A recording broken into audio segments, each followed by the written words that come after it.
أما بعد فأعوذ بالله من الشيطان الرجيم بسم الله الرحمن الرحيم وأما ما ينفع الناس فيمكث في الأرض صدق الله العظيم وبلغنا رسوله النبي الكريم ونحن على ذلك لمن الشاهدين والشاكرين والحمد لله رب العالمين اللهم صل على سيدنا محمد وعلى آل سيدنا محمد وبارك وسلم۔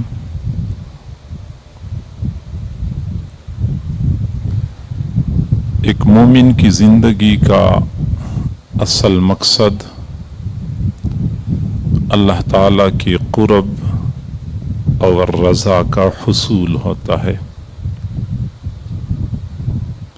وہ آدھی رات کو اٹھ کے عبادت کرتا ہے یا سخت گرمی کے موسم میں شدت کی پیاس برداشت کر کے روزے رکھتا ہے، پسینہ بہا بہا کے کماتا ہے، پھر کوشش کر کے اس کو بچاتا ہے، سال کے بعد وہی جمع پونجی اللہ کے نام پہ فقراء اور مساکین کے درمیان تقسیم کرتا ہے۔ ان تمام تر نیک اعمال کا ایک ہی مقصد ہے کہ بندے کو اللہ کا قرب، اللہ کی رضا حاصل ہو جائے،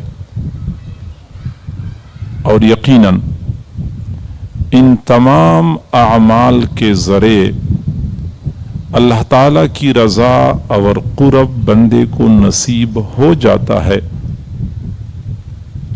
تاہم قرب خداوندی کو پانے کا، اللہ تعالیٰ کا مقرب اور اللہ کا دوست بننے کا ایک طریقہ ایسا ہے جس کو عام طور پہ لوگ نہیں اپناتے، یا تو لوگوں کو معلوم نہیں ہے یا اہمیت کا پتہ نہیں ہے، اس لیے اس راستے پہ چلنے والے حضرات بہت کم نظر آتے ہیں۔ اللہ تعالیٰ کا قرب حاصل کرنے کا وہ راستہ مختصر بھی ہے، کم وقت لگتا ہے، تھوڑی محنت کے بدلے میں بندہ اللہ کے مقربین میں شامل ہو جاتا ہے، اور وہ ہے مخلوق خدا کی خدمت کا راستہ۔ آپ لوگوں نے بارہا سنا ہوگا کہ عبادت سے جنت ملتی ہے، خدمت سے خدا ملتا ہے۔ یہ کوئی رسمی بات نہیں ہے، بلکہ کسی اہل دل کے دل سے نکلنے والی ایک حقیقت ہے۔ خدمت خلق کا راستہ اختیار کر کے بندہ جلدی اللہ تک پہنچ جاتا ہے۔ حضرت مولانا احمد علی لاہوری رحمت اللہ علیہ نے فرمایا کہ اگر میں ریلوے اسٹیشن پہ کھڑا ہو جاؤں، ٹرین آ جائے، میں ٹرین پہ چڑھنے کے لیے ایک پاؤں پائیدان میں رکھ لوں، دوسرا پاؤں ابھی نیچے زمین پہ ہو، اس دوران کوئی بندہ بھاگتا ہوا میرے پاس آ جائے اور مجھے کہہ دے کہ مجھے پورے قرآن کا خلاصہ سنا دو، میں دوسرا پاؤں ٹرین پہ رکھنے سے پہلے مختصر وقت میں پورے قرآن کا خلاصہ سنا دوں گا۔ اور پھر فرمایا کہ قرآن پاک کا خلاصہ یہ ہے کہ اللہ تعالیٰ کو عبادت سے، رسول اللہ صلی اللہ علیہ وسلم کو اطاعت سے، اور مخلوق خدا کو خدمت سے راضی کر لو۔ یہ پورے قرآن کا خلاصہ معلوم ہوتا ہے کہ خدمت خلق، دوسرے لوگوں کے کام آنا اور ان کی خدمت کرنا، یہ قرآن کے خلاصے کا ایک تہائی حصہ ہے۔ اور میں بڑی وثوق سے یہ بات کرتا ہوں کہ انسان تو اشرف المخلوقات ہے، اس کی خدمت تو بندے کو بلند درجات پہ پہنچاتی ہی ہے۔ کوئی بندہ کتے، بلی، کوئی خسیس اور حقیر مخلوق کی خدمت کر لے تو یہ بھی اس بندے کے لیے روحانی ترقی کا ذریعہ بن جاتی ہے۔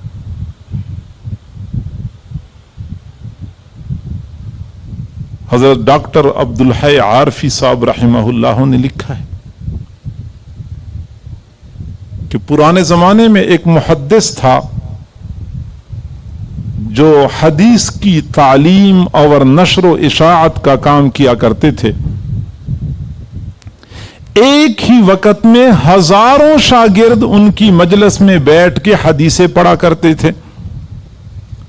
کئی ساری کتابیں لکھی تھی اس محدث نے، اور جب محدث کا انتقال ہوا تو کسی نے خواب میں دیکھا کہ جنت میں عالیشان محل ملا ہوا ہے۔ خواب دیکھنے والے نے کہا کہ جی ہاں، یہ مقام تو آپ کو ملنا ہی تھا، آپ کا حق بنتا ہے، کیونکہ آپ کی دینی خدمات اتنی ہیں، آپ کے شاگردوں کا اتنا وسیع حلقہ ہے، اور آپ نے اتنے سال تک مسلسل حدیث پڑھائی ہے، تو حق بنتا ہے کہ آپ کو بلند مرتبہ دیا جائے۔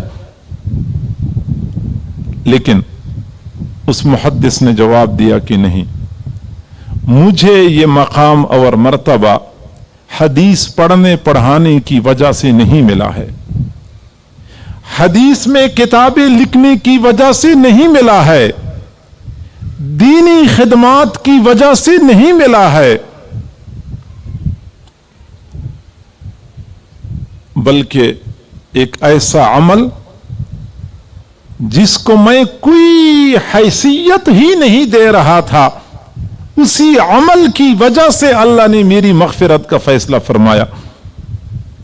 چنانچہ جب مجھے اللہ تعالیٰ کے سامنے پیش کیا گیا، فرشتوں نے کہا کہ اللہ، یہ وہ بندہ ہے جس نے پوری زندگی حدیث پڑھتے پڑھاتی گزار دی ہے، ہزاروں کی تعداد میں اس کے شاگرد ہیں۔ اللہ تعالیٰ نے فرمایا کہ مجھے نہیں چاہیے۔ پھر فرشتوں نے کہا کہ اللہ، اس کی اتنی ساری کتابیں لکھی ہوئی ہیں، اور اب طلباء علماء ان کتابوں سے فائدہ اٹھا رہے ہیں۔ اللہ نے فرمایا مجھے نہیں چاہیے۔ اے اللہ، اس کی اتنی ساری دینی خدمات ہیں، راتوں کو اٹھ اٹھ کی عبادت کیا کرتا تھا، سخت گرمی کے موسم میں شدت کی پیاس برداشت کر کے روزے رکھا کرتا تھا۔ تو اللہ رب العزت نے فرمایا مجھے نہیں چاہیے۔ فرماتے ہیں کہ مجھے تو اپنے پاؤں کے نیچے سے زمین سرکتی ہوئی محسوس ہوئی کہ میری اتنی ساری عبادات اور اتنی ساری دینی خدمات اللہ کو نہیں چاہیے، تو میرا کون سا عمل میرے کام آئے گا؟ میں سمجھ گیا میری پکڑ آ چکی ہے۔ پھر اللہ رب العزت نے فرمایا کہ جی ہاں، اس بندے کا ایک عمل ایسا ہے جو مجھے پسند آیا ہے، اور میں اسی عمل کی وجہ سے اس کی مغفرت کا فیصلہ کرتا ہوں۔ یہ ایک دن حدیث لکھنے کے لیے بیٹھا ہوا تھا، اس نے قلم دوات میں ڈبویا، جب قلم باہر نکالا تو قلم کی نوک پر روشنائی لگی ہوئی تھی۔ ایک مکھی اڑتی ہوئی آئی، قلم کی نوک پر بیٹھ گئی۔ مکھی کو شدت کی پیاس لگی ہوئی تھی، اس نے محسوس کر لیا کہ مکھی پیاسی ہے، سیاہی چوس کے اپنی پیاس بجھانا چاہتی ہے۔ اس نے تھوڑی دیر کے لیے قلم کو ایسے روکے رکھا، مکھی نے اپنی پیاس بجھا لی، وہ اڑ گئی۔ چونکہ اس نے ایک مکھی کی خدمت کی ہے اس لیے میں اس کی مغفرت کا فیصلہ کرتا ہوں. ایک مکھی کی خدمت کی ہے. بنی اسرائیل کی بدکار بد کردار عورت کا تذکرہ تو آپ لوگوں نے بارہا سنا ہوگا کہ وہ کہیں جا رہی تھی تو راستے کے قریب ایک کنواں تھا. کنویں کے کنارے پہ ایک کتا پڑا ہوا تھا جس کو شدت کی پیاس لگی ہوئی تھی. اس بدکار عورت کو پیاس سے کتے پہ ترس آیا. کنویں سے پانی نکالا, اس کتے کو پلایا. اللہ رب العزت نے اس خاتون کو جہنم میں بھیجنے کی بجائے جنت میں بھیج دیا. پیاسے کتے کی خدمت کی, پیاسی مکھی کی خدمت کی, اللہ رب العزت نے مغفرت کا فیصلہ فرما دیا. معزز سامعین, معزز خواتین, میری ماں بہنوں بیٹیوں, یہ ایک حقیقت ہے کہ مرد حضرات کو گھر کی چار دیواری سے باہر دین کی خدمت کے وہ مواقع ملتے ہیں, عبادات کے وہ مواقع ملتے ہیں جو خواتین کو گھر کی چار دیواری کے اندر رہتے ہوئے نہیں مل سکتے.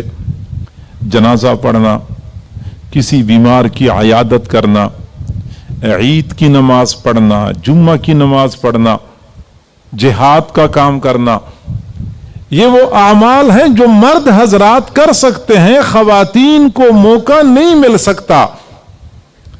لیکن یہ بھی ایک حقیقت ہے کہ اللہ تعالیٰ نے خواتین کو گھر کی چار دیواری کے اندر رہتے ہوئے دوسروں کی خدمت کا جو موقع عطا فرمایا ہے, اگر خواتین اس موقع سے فائدہ اٹھائیں تو یقیناً یہی خدمت خلق ان کے لیے قرب خداوندی کا ذریعہ بن جائے گی.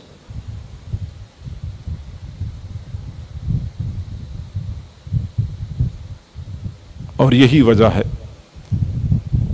کہ اللہ کے نیک بندے جب بھی موقع پاتے ہیں کہ وہ دوسروں کی خدمت کر لیں تو موقع ضائع نہیں کرتے. آپ حیران ہو جائیں گے, حضور صلی اللہ علیہ وسلم اپنے ساتھیوں کے ہمراہ سفر پہ تشریف لے جا رہے تھے. ایک جگہ پڑاؤ ڈالا. جہاں پڑاؤ ڈالتے تھے تو وہاں رات گزارنے کے لیے انتظامات کرنے ہوتے تھے جو مشکل کام ہوتا تھا. چنانچہ ایک صحابی نے کہا کہ میں اونٹ چرانے کے لیے لے جاؤں گا. اگلے نے کہا کہ میں قریب کے چشمے سے پانی بھر کے لاتا ہوں. اگلے نے کہا کہ میں خیمہ لگاتا ہوں تاکہ سردی سے بچنے کا انتظام ہو جائے. اگلے نے کھانا بنانے کا کام اپنی ذمہ لیا. تو حضور صلی اللہ علیہ وسلم نے فرمایا کہ میں جاتا ہوں قریب کے جنگل سے لکڑیاں کاٹ کے لاتا ہوں. صحابہ کرام کہاں یہ بات برداشت کرتے تھے کہ حضور صلی اللہ علیہ وسلم اپنے نرم و نازک ہاتھوں سے جنگل کی لکڑیاں کاٹ کے لائیں, لیکن حضور صلی اللہ علیہ وسلم خود تشریف لے گئے, لکڑیاں کاٹ کے لائے اور دنیا والوں کو بتا دیا کہ دوسروں کی خدمت کر کے بندے کا مرتبہ گھٹتا نہیں ہے بلکہ بڑھ جاتا ہے. میرے محبوب نے فرمایا سید القوم خادمہم, قوم کا سردار قوم کا خادم ہوا کرتا ہے. تو جو بندہ قوم کی خدمت کر سکتا ہے تو وہ قوم کا سردار کہلائے جانے کا اہل ہے. جو بندہ قوم کی خدمت نہیں کر سکتا اس کو قوم کی سیادت کا کوئی حق حاصل نہیں ہے.